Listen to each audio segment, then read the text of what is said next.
Hi, everyone. We're Mimicker, here to introduce all kinds of knowledge, even the stuff we didn't know about. Yeah, and today we are looking at something that honestly is just wild. It really is. Today, we are diving into a multi-billion-dollar corporate empire that, it definitely wasn't built in a sterile boardroom. Right. No focus groups, no market research, no PowerPoint presentations. Exactly. It was built at like 100 miles an hour in the dead of night on these winding Appalachian mountain roads by guys who were actively running from the police. It's just one of the most uniquely American origin stories out there. To find the real foundation of NASCAR, you really have to trade the boardroom for the backwoods. You have to swap the market research for moonshine.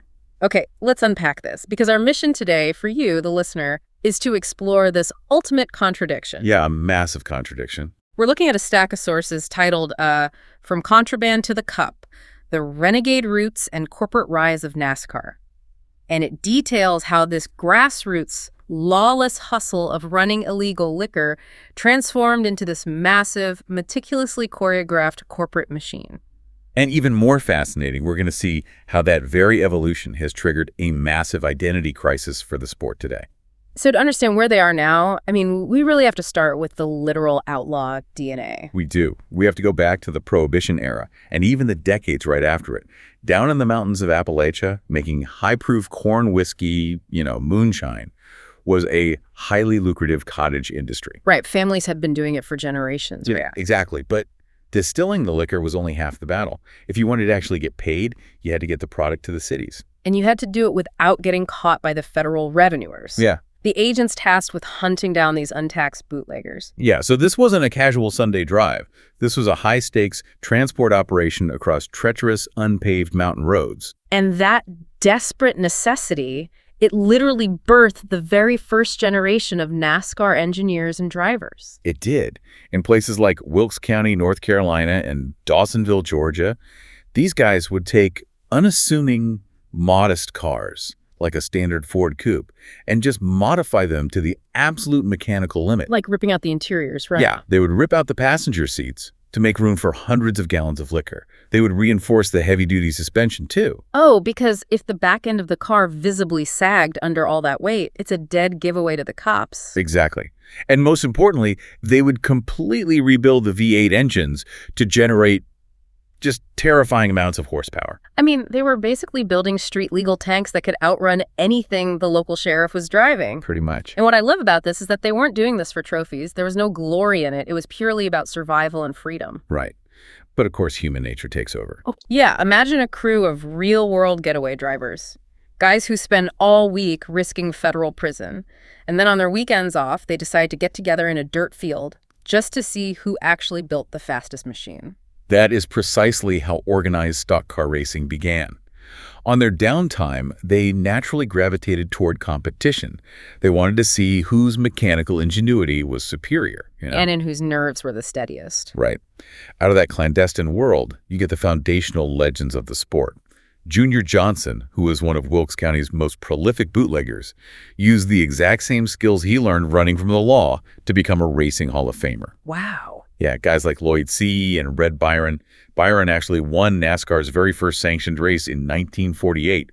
They literally honed their reflexes behind the wheel of whiskey-laden Fords. So this undeniably gives the sport a real rebel gene. It's built on a total disdain for authority, a fanatical obsession with mechanical performance, and dancing right on the razor's edge of the law. Okay. But here's where I get a bit lost in the deep dive.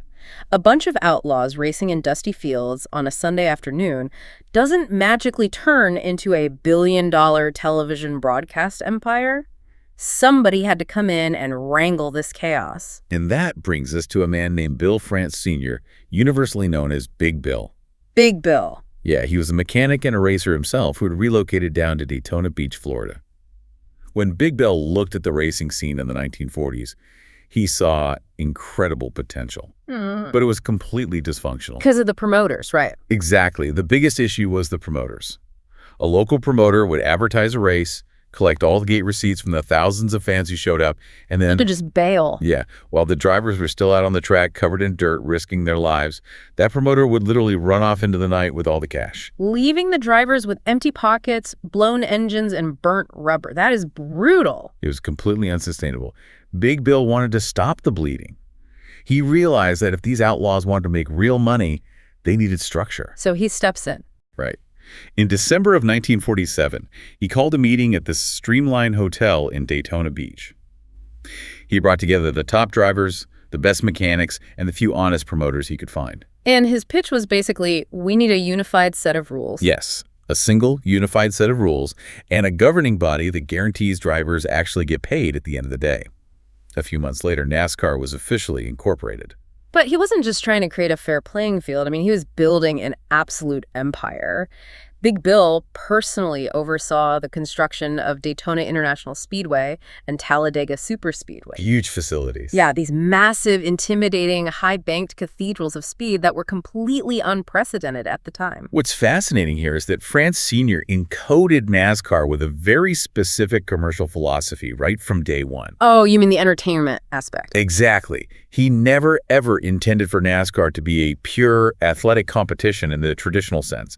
His guiding vision was always sports entertainment. Right. He believed that to justify the price of a ticket, the organization had to guarantee the audience a thrilling, dramatic show, no matter what. And I think that sports entertainment philosophy is the skeleton key to understanding everything about modern NASCAR.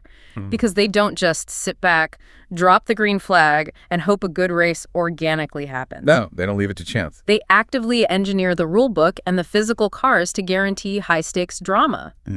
Let's look at their point system, for example. I was reading through the playoff rules in our sources, and I was totally lost at first. It is very complex. Yeah, because in a traditional motorsport, like Formula One, a champion is crowned simply by accumulating the most points over the entire season. It rewards consistency. But NASCAR uses this labyrinthine playoff system that honestly feels manufactured. It is entirely manufactured. It's designed to create a crescendo of tension, deliberately mirroring the sudden death finality of something like the NFL Super Bowl or, World Series Game 7. Let me see if I have this right, because the math is wild. You have a 36-race season. The first 26 races are the regular season. Okay. But just to qualify for the 16-driver playoffs, it's not primarily about your average finish. It's based on a win and you're in doctrine. Exactly. If a driver wins just one single regular season race, they essentially lock their spot in the playoffs, even if they finish in 30th place every other week of the year. That's correct. It incentivizes absolute aggression to get that one win rather than playing it safe for a top 10 finish. That's crazy. And then, once you enter the playoffs, it becomes a brutal elimination gauntlet. They divide the final 10 races into rounds, the round of 16, the round of 12, the round of 8, and finally, the championship 4. And the kicker is, after every single round, the points are completely reset. Yes. They do let drivers carry over a few bonus playoff points earned during the regular season as a tiny safety buffer. But fundamentally, it's about surviving 3 race elimination cycles. Wait. So a driver could absolutely dominate all year long. They could win 10 races, have the most points by a mile. But if they blow a tire or get wrecked by someone else in the penultimate round of the playoffs, they are just eliminated. That's exactly right. And then you get to the championship 4, the very final race of the season. All prior points are completely erased for the 4 drivers. The highest finisher of those 4 in that single race wins the entire season title. Yep, winner takes all. It's like playing Super Mario, collecting every single coin for 9 levels, and then right before the final boss fight, the game resets your score to 0, so the guy who barely survived level 9 has the exact same chance of winning. That doesn't sound like athletic meritocracy at all. And that is exactly why motorsport purists deeply criticize the system. It deliberately sacrifices the reward for season-long dominance to ensure that the final broadcast of the year is always a winner-take-all, sudden-death showdown. Engineered television drama. Plain and simple. But they don't just engineer the rulebook. They engineer the physical realities on the track to force the cars together.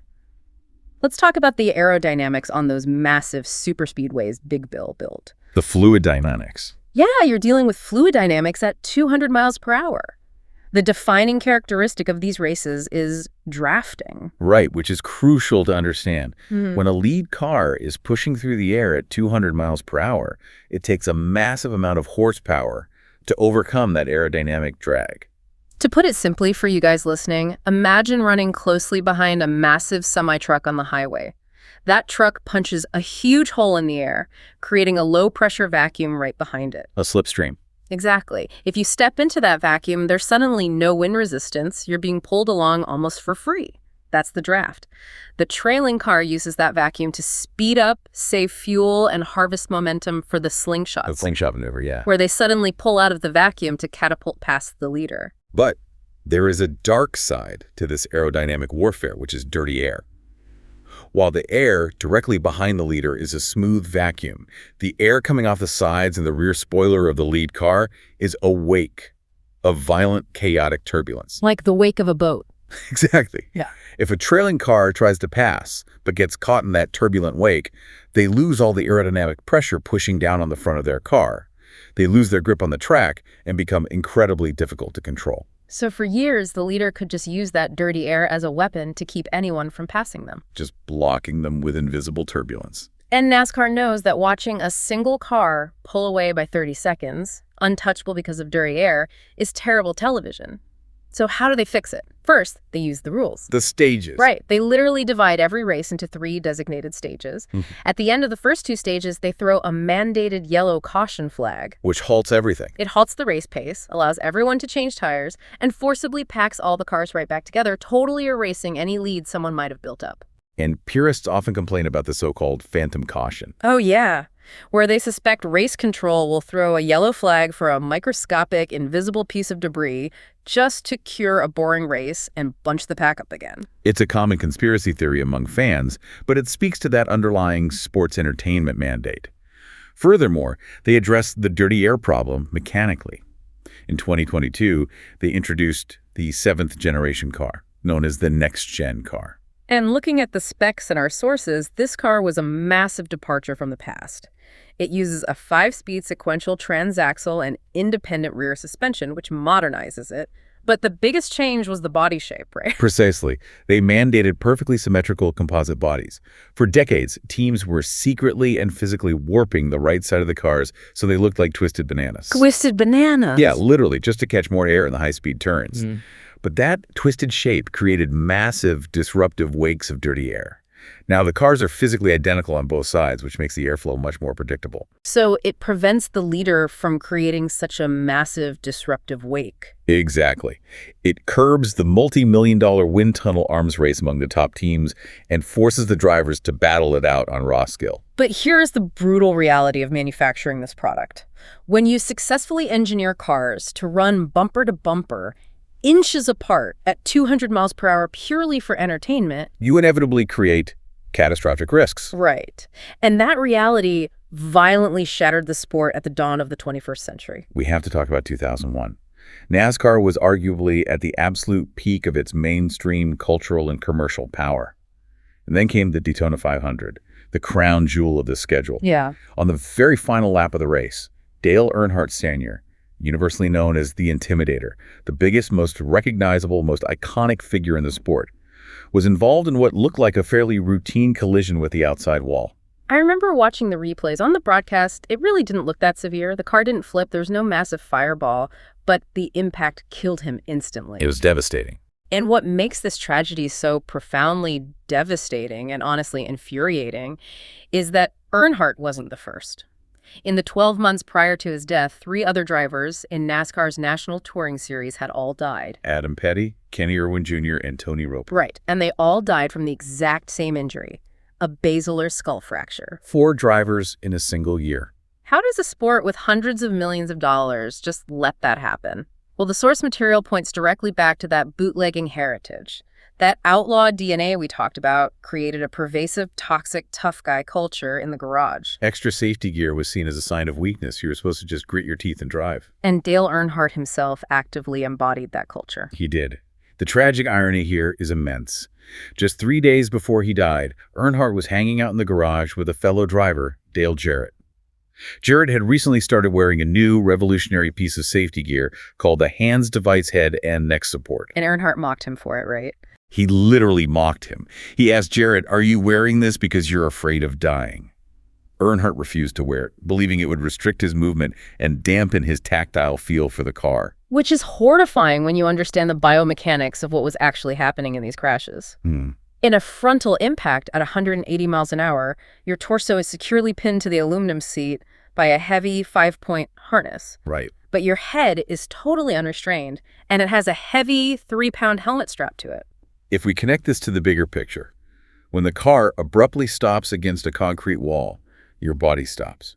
But the physical laws of inertia dictate that your head keeps moving forward at 180 miles an hour. Oh, man. It creates an extreme whiplash effect. The violent tension is so severe that it literally snaps the base of the skull where it meets the spinal column. That is a basilar skull fracture. And the Hans-S device prevents that. Yes. The Hans device was brilliantly designed to lock the helmet and the shoulders together so they decelerate in synchronization, entirely preventing that fatal separation. Yeah. But drivers wouldn't wear it out of stubborn pride. Until Earnhardt.